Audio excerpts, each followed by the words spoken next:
Hi everyone, I'm Tristan Tomasino and welcome to this week's Weekly Market Pulse. We're starting with some good and exciting news for the week, with an article being released by a media publication last week stating that since 2009, Melbourne has seen a growth of 109%, and our counterparts in Sydney have seen a growth of 88%. However, it did also issue that Melbourne is potentially approaching the peak of the market.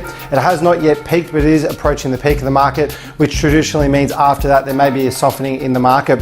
Moving forward, the big talk for the last 2 weeks is obviously being the stamp duty that is going to be abolished for first home owners as of the 1st of July this year. Basically, any property bought by a first homeowner under 600,000 means that those purchasers will not have to pay any stamp duty on that property, and also from 600,000 to 750,000, there will be stamp duty incentives as well if you do buy a property in that price bracket for new and also established properties.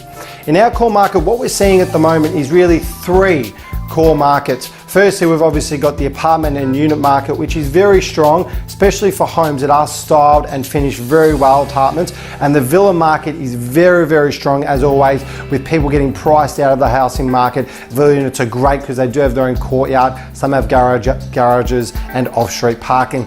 We've next got the market from around 600,000 up to $1 million. That market is very, very strong, with houses and townhouses in that price bracket, obviously selling for in excess of $6 to $1 million, but the clearance rate in particular is hovering at around 85%. The most interesting thing to note of late though is the property market above $1 million in our core market in the inner west. A lot of properties have been passing in at auction lately, and that clearance rate is hovering at about 45% at the moment, which is very interesting to note. Subsequently, those properties are selling within a week to 2 weeks after auction. However, the competition isn't there at the moment, with a lot of vendor bids taken by those auctioneers and really only 1 to 2 bidders on average at those auctions. That's it for this week's Weekly Market Pulse, and we look forward to seeing you next week.